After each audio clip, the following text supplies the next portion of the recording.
All right. We are back. We are back. Second week of What's in My Bag? Lunch Money Talks with Confessions of a Black Femme Investor. Thank you so much for being here.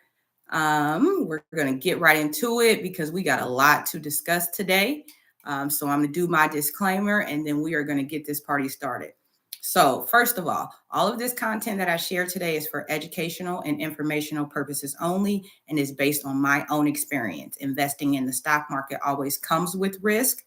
Please do your own research or consult with a licensed financial advisor, tax professional, or other qualified expert before making investment choices.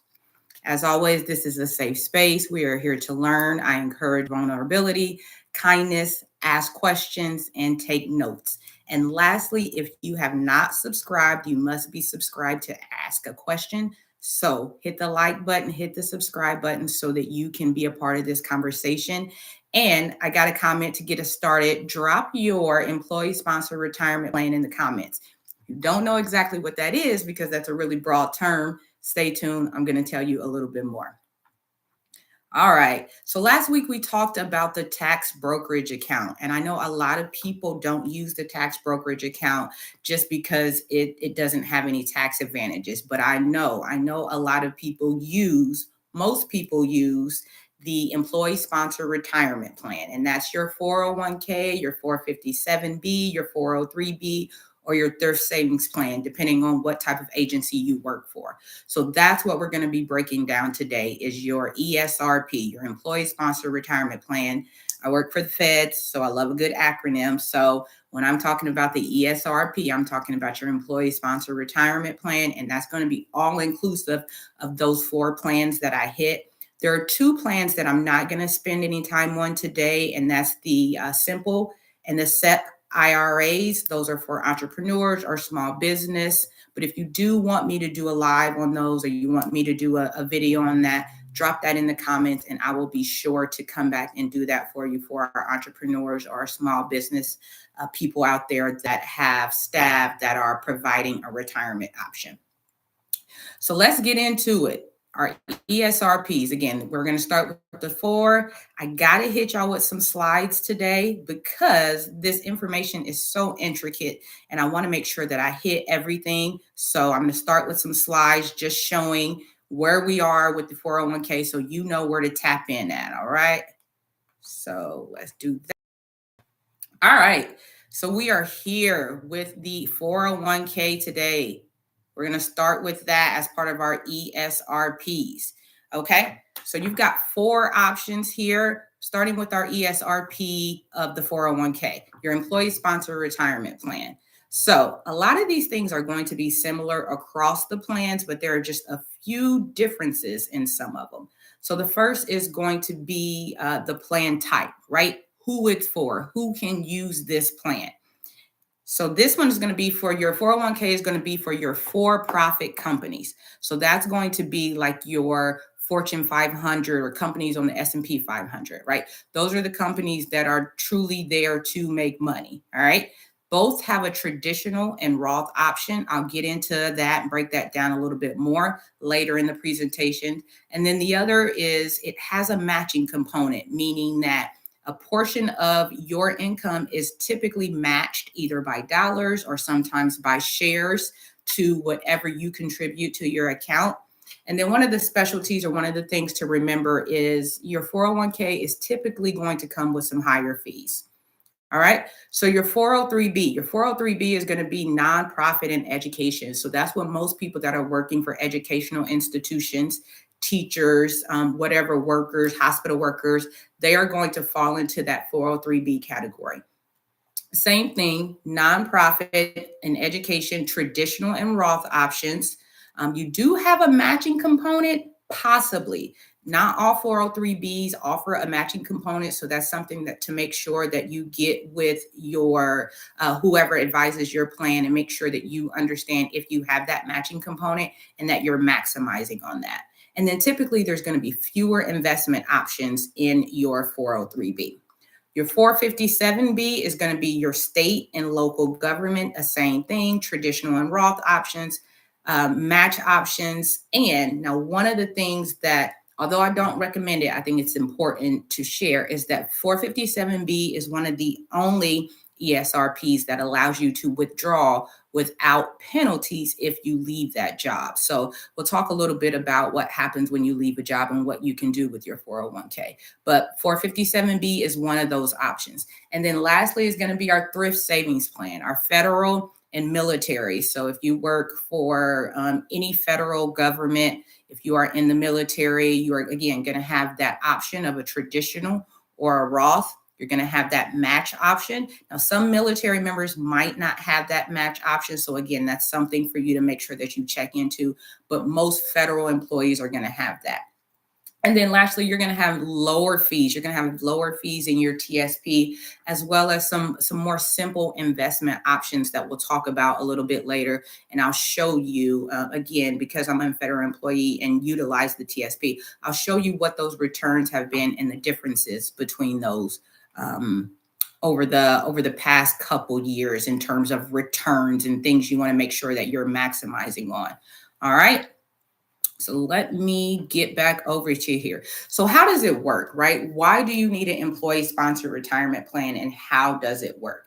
So the biggest thing to know about your employee-sponsored retirement plan is just that it is a way to save for retirement, but it is not a savings account. I want to make that really clear. It does not operate like a savings account in the traditional way, in that you are putting money there and it's just sitting there and gaining maybe some amount of interest, but there's no risk involved. That's what you're going to have with a traditional savings account. However, your ESRP is an investment account, but you save for retirement with it. Okay. So the money that you are contributing, the money that is being contributed by your employer, is invested. It's invested in stocks, bonds, or target date funds, which we'll go over a little bit.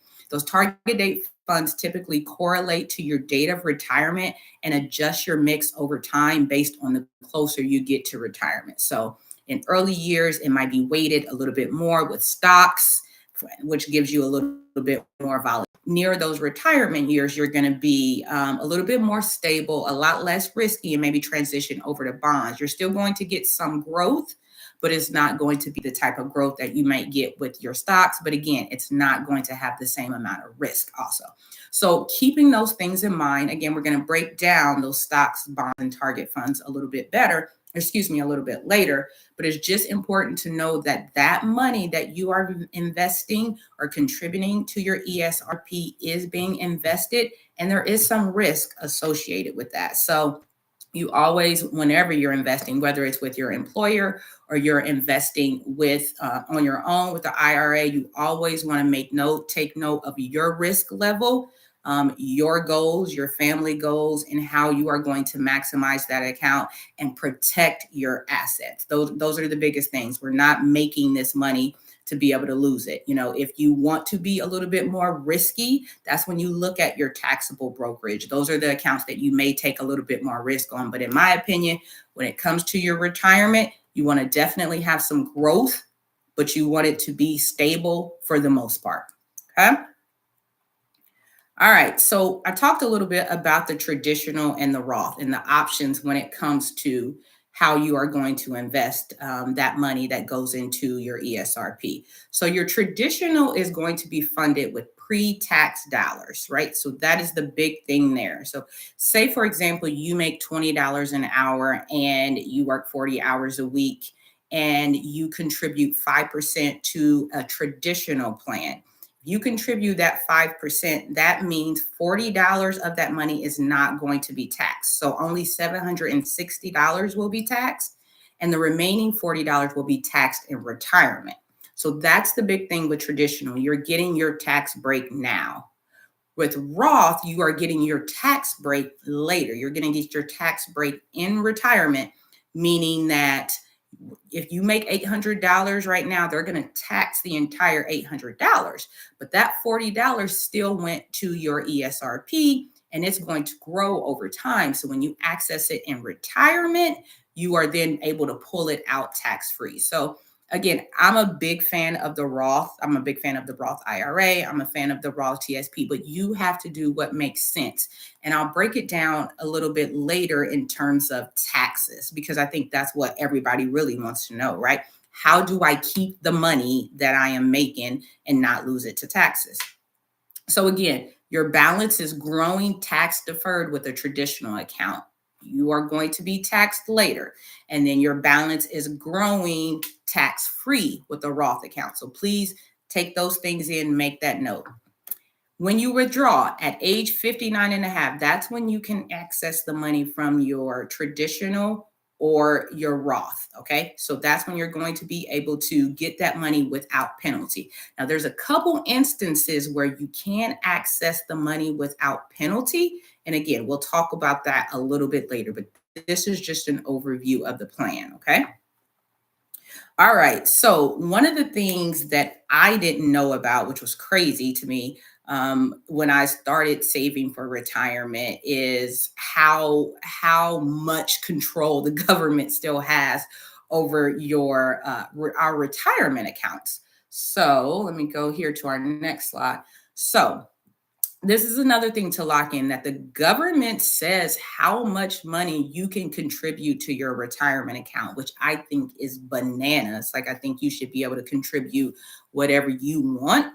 But we know that there is, again, that they're trying to, make sure that taxes are paid in a certain way. So that's something to consider when you're looking at that Roth or that traditional option. So the first thing that's going to determine how much money you can contribute is going to be your age, right? So it's going to be your age. There's going to be a small piece of income, which I'll hit at the end here, but age is going to be the biggest determinant on how much you can contribute. If you are under 50, you are going to be able to contribute 23,500 this year. Now, these limitations change every year based on inflation, but most of the time, you're always going to have that limit. So if you got 23,500, the max that can be contributed is 70,000, and that includes your employer contribution. So any matching that they're doing as well. The next category is going to be ages 50 to 59. So what happens when you turn age 50 is a lot of people get serious about retirement there. And in all honesty, you really should be serious about it in your 20s, because it's going to save you a lot of money and make you a lot of money. Okay. But age 50 to age 59, you get to start doing what's called catch-up contributions. So catch-up contributions allow you to do over that minimum of 23.5, and now you get an extra 7,000 that you get to put in there, right? 7,500, which then bounces up your max contribution again between what you can do and what the agency can do. All right. So that's your 50 to 59. Now, Secure 2.0 Act of, I believe, 2022 introduced these super contributions or these mega contributions, which if you are turning age 60 through age 63, you can contribute up to 34,750. So it's an additional $11,250, right? So over your 23.5. So keeping that in mind, even if it doesn't, pertain to you, if you have a grandparent, if you have a parent that is in that age, a lot of people don't know about Secure 2.0 Act and the enhancements that it provided for your retirement savings. So keep that in mind, that is an option. And then lastly, just making sure that back at 64, it goes back to that same catch-up contribution. So you lose that additional super contribution and you now have just the regular catch-up. But it's worth more than the under 50. So keep those things in mind. And then lastly, after tax options. So this is a great option that not a lot of people know about. So that max contribution, again, is your elective deferral, what the employee puts in, and it's also what the agency puts in, right? But there is an option to say, okay, you know what? If I have the option to put more money into to let me break it up. If I have the option to put more money in and to get that max contribution, I can do that up into that $70,000. So looking at a real life example, for example, so your limit is $23,500 and the maximum contribution is $70,000. If your employer leaves some money on the table and you still have money that you can contribute an after tax option, which allows you to get to that max of $70,000. So, when you're trying to get to that annual limit of 23.5, it can be daunting and it can be overwhelming. You're thinking like, I'm never going to be able to save it. I'll give you some tips and tricks on what you can do to be able to get there. It takes some time. I just started doing it in my 40s, so it is not something that that is necessarily easy, but with some discipline, dollar cost averaging strategy, you can certainly get there. And then once you build that habit, you just continue to grow and continue to expand on it. All right. So now that we got our limits there, let's talk about breaking it down and knowing where your money invested. So is invested. This is probably the most important thing. I know I say that a lot, but this is one of the most important things that you need to be aware of when it comes to investing with your employee sponsor retirement plan. And that is where your money is going. Okay. So if you remember, I gave you some options. We've had the you've got stocks accounts, you got bonds, and then you have life cycles or target date funds. So they're kind of this. They are the same thing. The TSP just calls them life cycle funds, but most 401k, 403bs, they're target date funds. And again, those correlate to your retirement date or your planned retirement date, and the risk level is adjusted based on the closer you get to retirement. But this is the most important thing you want to make note of. So I have the TSP funds up here, right? I have all the individual funds. They have a G fund, an F fund, a C fund, an S fund, and an I fund. But the other thing I have is also some L funds, or those life cycle funds, on the other side here. Now, this is the most important thing. Your employer is not necessarily going to put you in the fund that gives you the best returns. They're also not going to put you in the fund that is maybe conducive to your life situation. So that's something you always want to be aware of, is what are these funds? How are they giving? What type of returns are they providing? And am I in a fund that matches my risk level, that matches my goals, and that's giving me the best returns, right? Now, you never want to sacrifice the best returns if it doesn't align with your goals. So that's one thing, but it's always something to consider. Once you're picking a fund, make sure you understand what those returns are. And so when you look over here on this left side, we're going to be looking at, I'll break down a couple of these things here just to lock in here.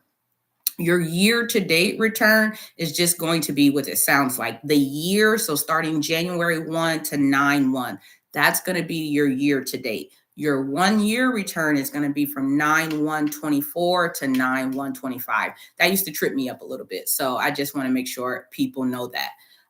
So when you get to looking at your returns, right, we're going to look at year-to-date returns. So you'll see here that the G fund, which is government bonds. So again, very, very low risk, but you see what your reward is here. You see what your return is. You're getting 3%.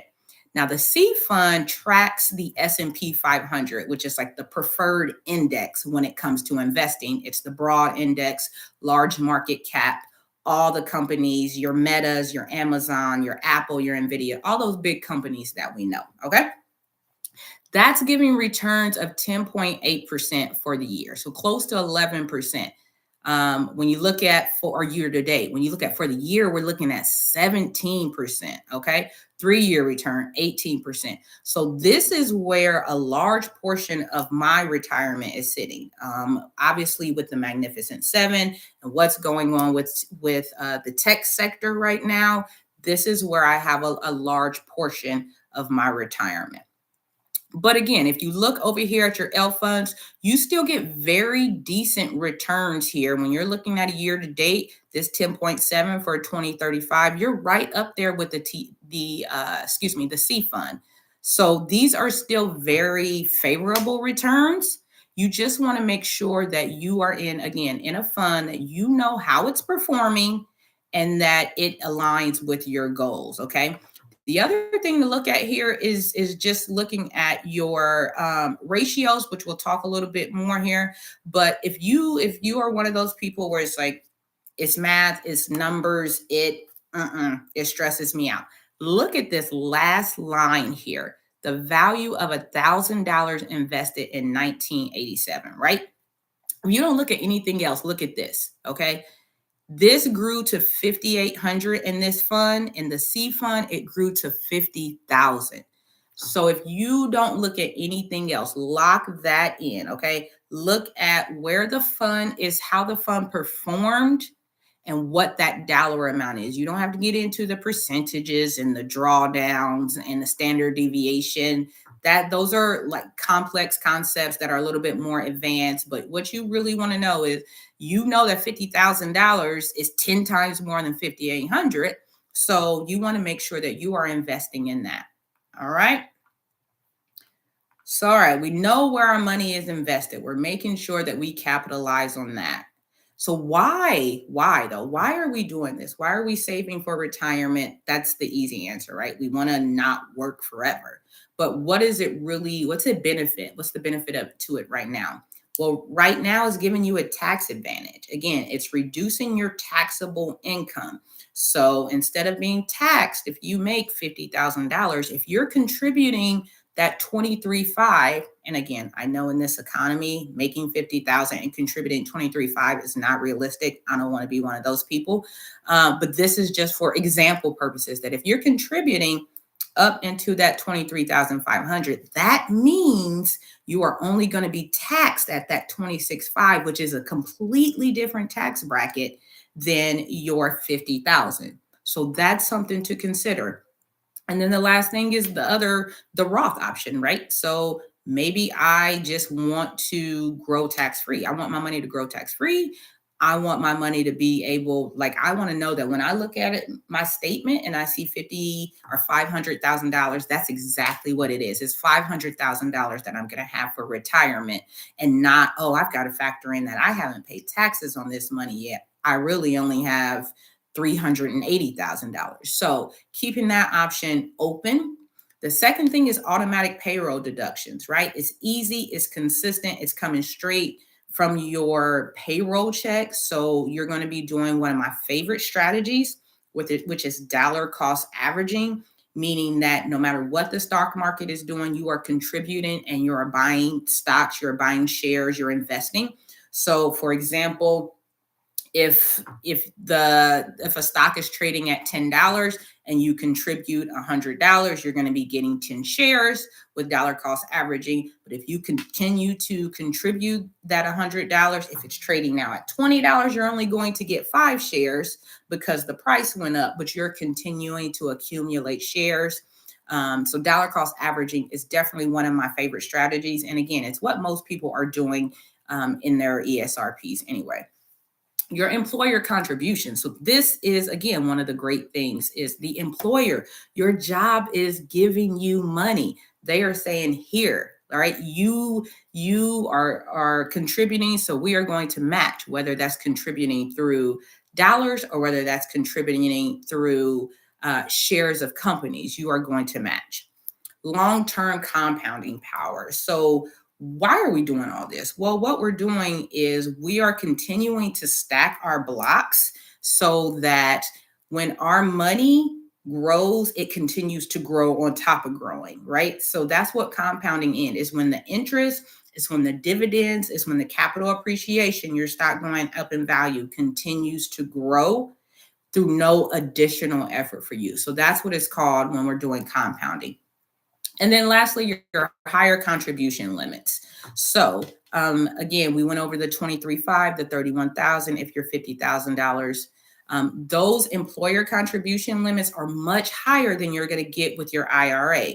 The IRA is 7,000 if you're under 50, and then 8,000. So you see the big difference between how much you can contribute through your employer versus how much you can contribute through an individual retirement account. And let me make myself bigger.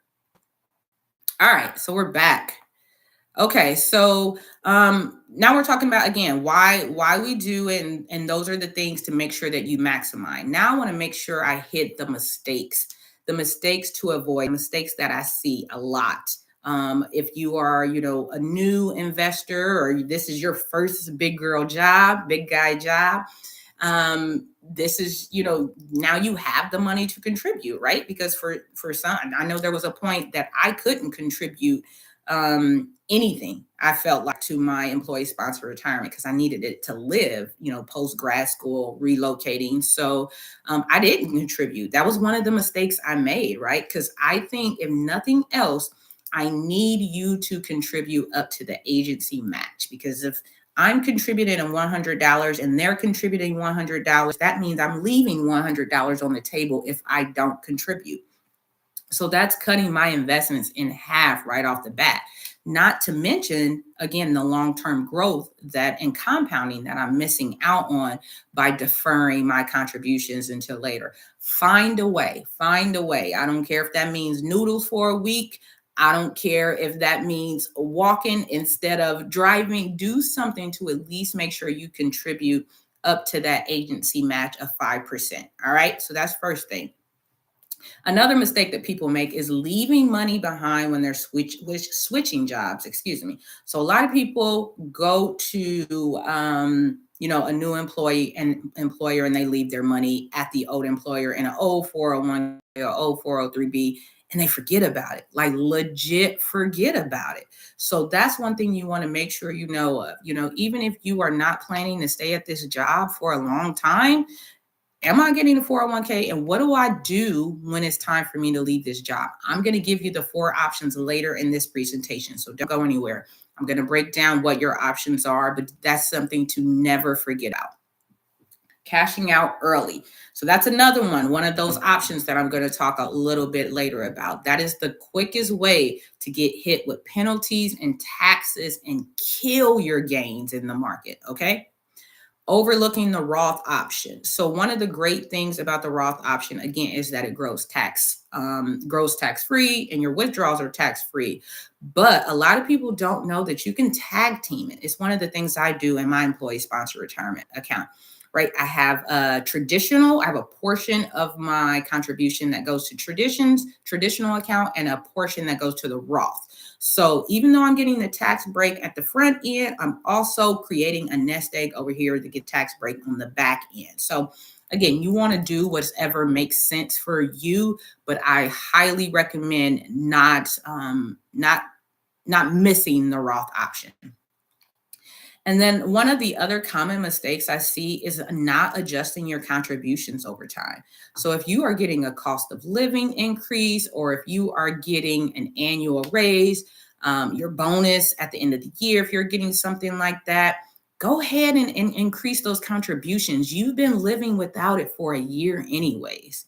So if you get a 1% raise, take your TSP up 1%. If you get a 1% cost of living adjustment, take your TSP up 1%, or your 401k, whatever your ESRP is, take that up.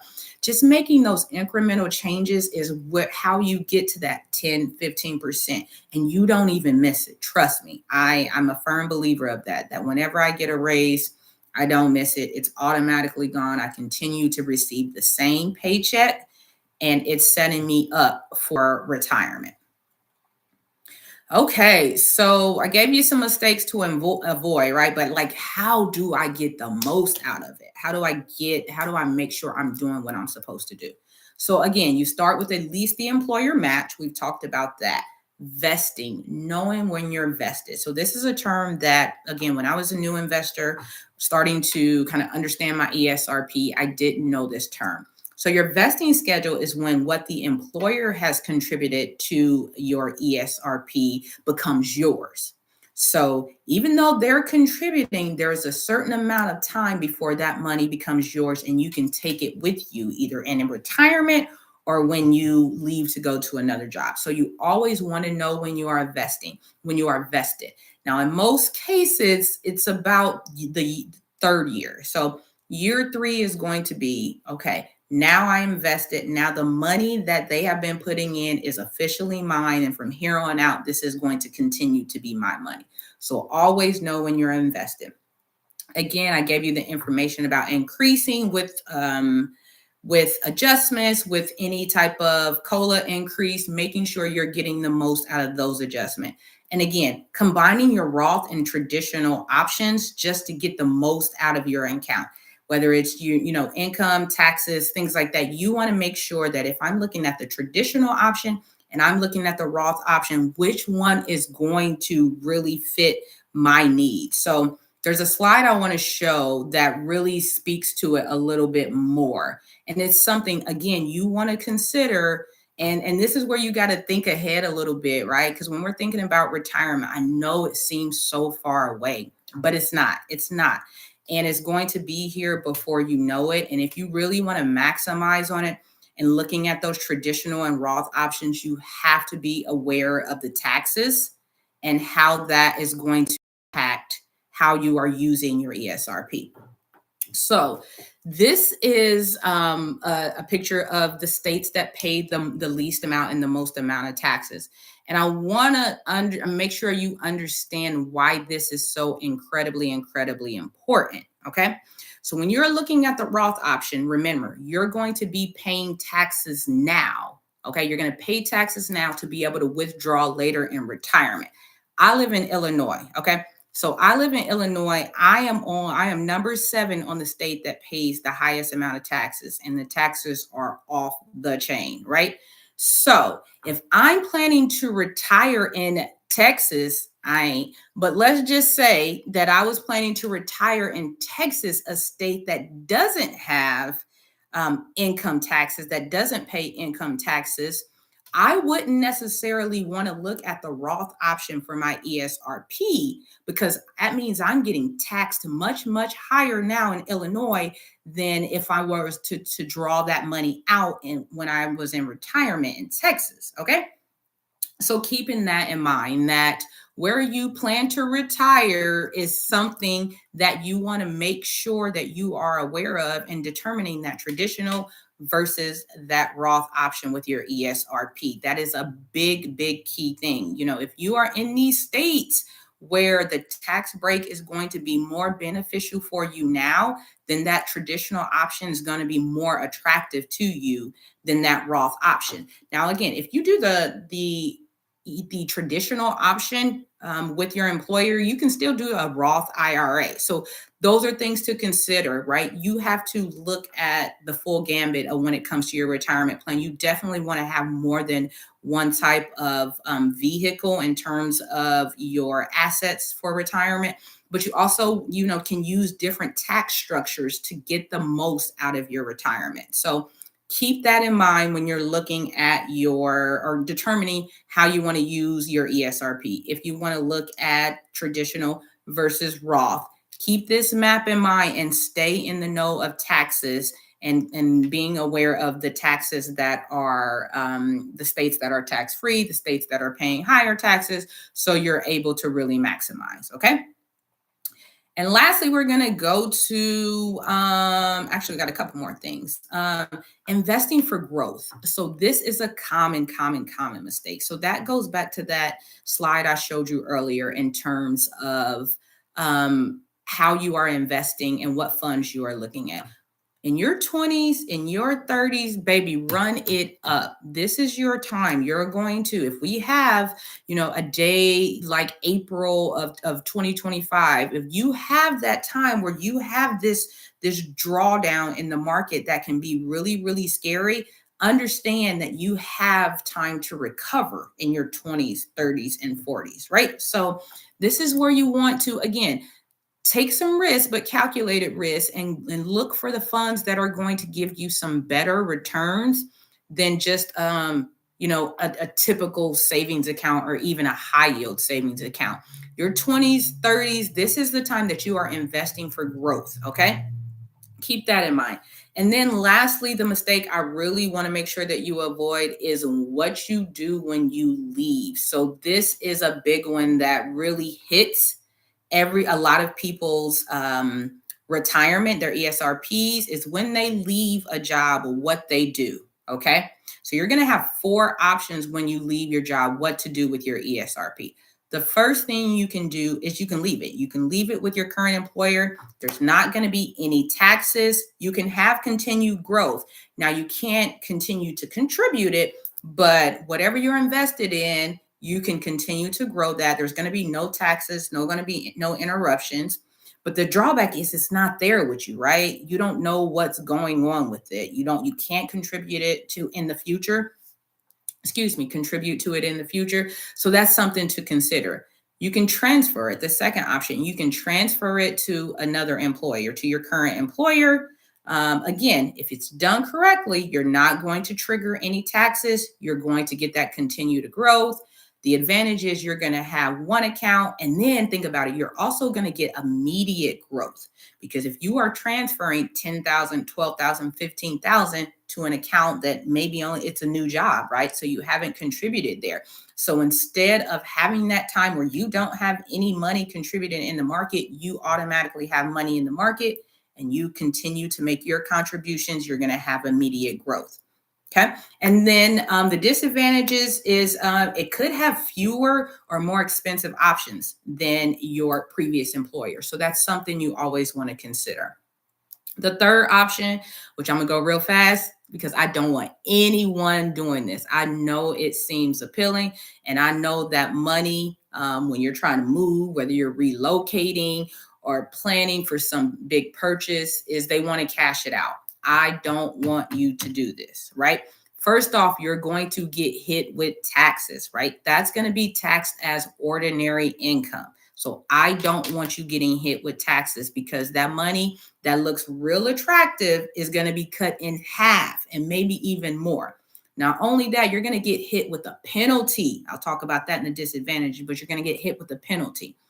Obviously, you don't have any continued growth. So just for example, I talked about April of this year when the market went crazy and we had that substantial drawdown.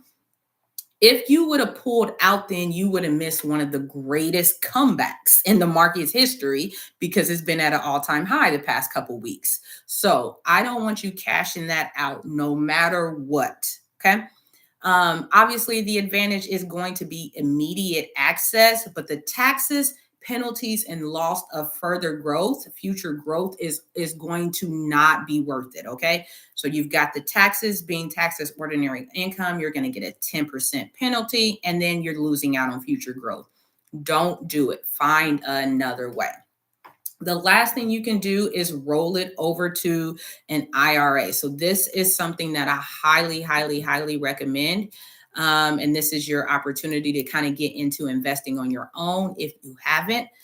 Is rolling it over into an IRA. So your current employer or the brokerage, likely the brokerage that you choose, Fidelity, Schwab, Vanguard, all the big ones can help you do this. They'll take your employee sponsored retirement plan and roll it over to an individual retirement account. Now, could you accrue some taxes? Maybe. So let me tell you the situation that you could accrue taxes, and this is going to be up to you. So if you roll over your ESRP over to a traditional IRA, you will not be taxed, because it's going, again, from pre-tax to another pre-tax account. So you're going to be taxed in retirement. Now, say you say, you know what? I want a Roth IRA. What you can do is say, I'm going to roll my ESRP over to a Roth IRA.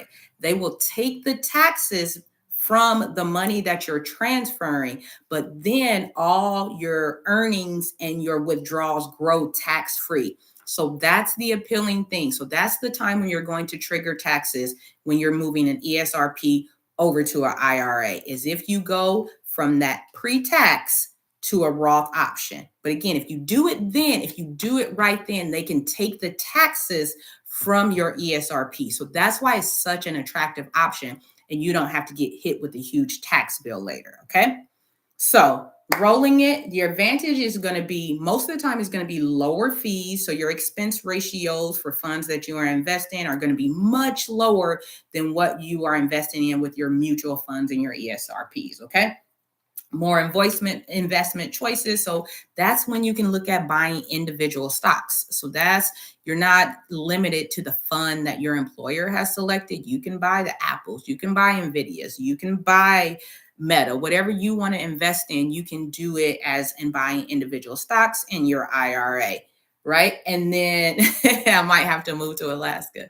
And then no borrowing power. So this is the only disadvantage or one of the disadvantages of that IRA. So I'll talk a little bit in a second about how you can borrow from your ESRP. And again, not highly recommended, but there are some things that I would recommend when it comes to borrowing from your ESRP.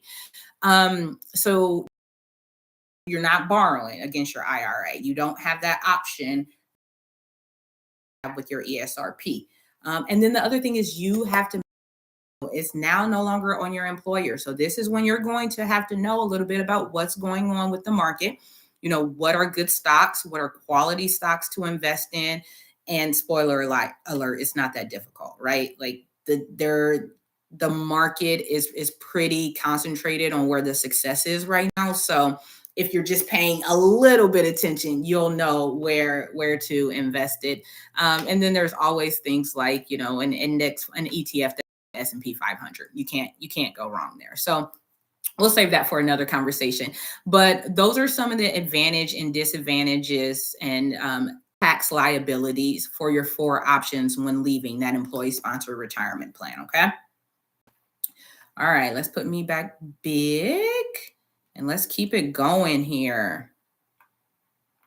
So pitfalls you can't avoid, right? So there are some things across the plans that you can't avoid, and that's going to be fees. So even in your passively managed account, there is going to be fees that you are going to have to be responsible for paying. Make sure that you know what those fees are in your employee sponsored retirement plan. And there's a question, I'll show you exactly how to get to those. And then lack of accessibility, right? So if you have an IRA, a lot of people don't know this, but if you have an IRA and you have contributed a certain amount of money, you can access your contributions at any given time. Now, your earnings are going to trigger taxable events, okay? But you can access what you put in at any given time.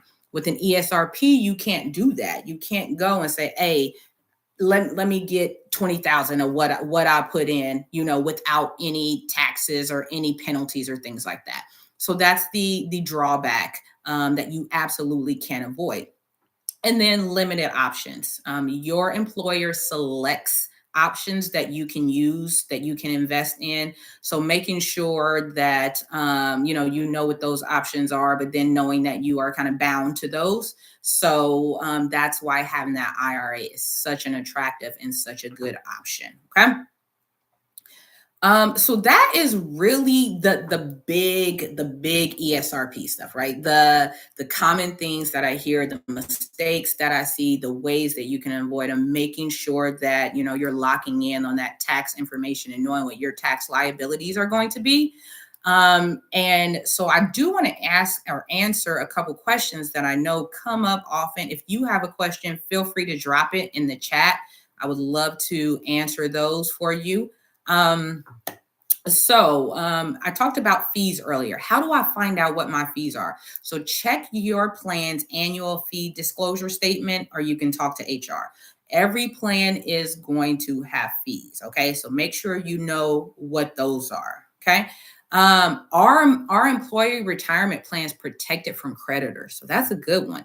Yes. Federal law generally protects 401ks, TSP, 403Bs from creditors. Okay, so that's huge. So if you fall on hard times, they can't touch your retirement. So again, that's something to lock in on. So that's a common question, excuse me. Can I change my percentage throughout the year? Yes, this is something I talked about with the cost of living adjustments. You can increase or decrease. I've had to decrease sometimes. You know, if I've got something going on, I can say, you know what, I'm gonna drop down for 3 months to just back to the employee match of 5% because I've got something going on that I need to allocate that money somewhere else. In fact, that's kind of one of the things I do with my Roth IRA. So in the beginning of the year, I'm really focusing on maxing out my Roth IRA. So I might not bump up my contributions to my employee sponsored retirement plan till later in the year because my first priority is matching out my Roth IRA. Okay. Um, Another question. I kind of answered this. Can I have both an employment retirement plan and an IRA? Yes, yes, yes. Please do. Absolutely. At a minimum, have both of those because, again, you can have the tax benefits on both, you can have the compound growth. I want to make sure that you are maximizing all of your retirement options. Okay. And then there are a couple secrets or things people don't know about the employee sponsored retirement plan. So I'm going to tell you two of my favorite. The first one are your loan options. So most ESRPs are going to give you the option to take out a loan against your ESRP. Now, again, something I don't want you to get comfortable doing, something I don't want you to do to be able to take a vacation or to be able to redo your living room, buy some new furniture for your living room. I don't want you taking out a loan for those things, okay? But if you are a first time home buyer or you fall on a hardship, you have the option to take out a loan of your ESRP from your ESRP. And the great thing about this is when you take out a loan from your employee sponsored retirement plan, you are paying yourself back with interest. Okay. So it is not going to like something like a payday loan where they're charging you crazy amount of interest and you're paying them back. No, you borrowed from yourself. So you're going to give back to yourself. And on top of that, you're going to there's a small interest on that loan for them loaning you that money. But again, that interest also goes back to you. So keep that in mind. And I do think, especially when it comes to being a first time home buyer, that if there's an opportunity, if that's when you want to access that, I think it's worth it. Again, because you're paying yourself back with interest, but then you're also buying an income producing asset. You're buying an asset that's going to go up in value. So income producing if you're using it for an investment property, but just that if you're buying your primary home, obviously you're going to get some capital appreciation with real estate. And then the last little known secret of the 401k is the rule of 55. So this is again not something that a lot of people know about, but one that I'm certainly banking on.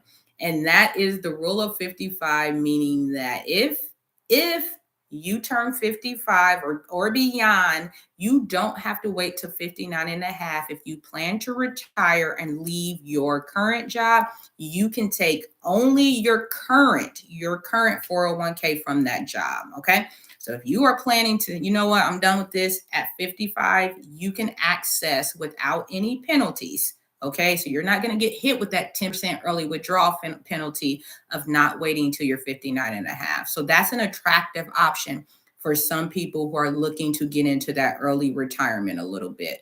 Now, obviously, you want to make sure it's worth it because your other accounts are still going to stay with that 59 and a half, your Roth IRAs, or any other 401ks. It's only for the employer that you're leaving at that current time. Okay. So just a couple things. All right. Nothing else. Match free money. Make sure you get you are contributing up into the employee match. Roth option. Don't underestimate the Roth option. Just make sure that kind of have a plan for your life in terms of what's going to give you the best tax advantages. And lastly, I don't care what happens. I don't care what happens. Don't cash it out early. It's attractive. It feels good to have that money. It's not worth it. Take the growth, look at loan options, and you'll be paying yourself back with interest and maximize on this money that is and let it continue to grow. Okay. So if you don't know what plan you have, check it out this week. make sure you understand what fees you are paying, okay? And lastly, again, make sure that you like and subscribe this video. I appreciate it. It's always great to connect with people and share this information because it's so valuable, because I didn't have it. And that is why Confessions of a Black Female Investor exist. You know, this is the information that my mom didn't know. And I want to make sure that people have this information. People are sharing this information, especially in our community. I'm passionate about it. So check me out on socials, on Facebook, Confessions of a Black Female Investor, on Instagram, Confessions_Black Femme Investor. And of course, you can catch me here every single Monday. I'm here on Labor Day, so you know it's real. Every single Monday, I'll be here, 1 p.m. Eastern, 12 p.m. Central. What's in my bag? Lunch Money Talks, discussing all things financial, discussing a lot of investing information, financial literacy, helping you become a better, comfortable, confident investor. Okay, so more topics to come. I do have a question. You mentioned if you live in a state that doesn't have taxes, then the traditional Roth won't be taxed, but will it be taxed federally? Excuse me. So there's two types. You said the traditional Roth. Do you mean the Roth through your ESRP? Because your Roth, there's no such thing as a traditional Roth. It's a traditional account or a Roth account. So what I think you're asking is if the Roth won't be taxed federally. Let me read that again. Have taxes, then the Roth won't be taxed, but it will be taxed. No.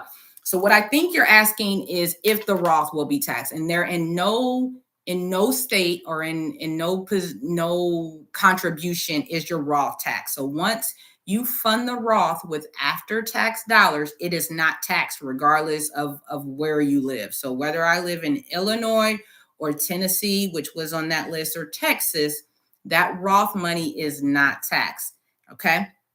It's going to be that traditional money that's going to have implications, right? So again, that Roth is going to be taxed at the time that you get that money, because once you put it in your Roth account, then you don't have to worry about taxes. So lock that in. And again, thanks for the question. That's a really good question. Your Roth is never taxed regardless of where you withdraw it once you've contributed that money, okay? All right. Are there any other questions? If not, I am here again every single Monday, 12 p.m. Central, 1 p.m. Eastern, breaking down information about investing, finances, financial literacy, all things to make sure that the information is in our community. Thank you for being here. Follow me, Confessions of a Black Female Investor on Facebook, Confessions_Black Femme Investor. Like and subscribe if you haven't. Thank you.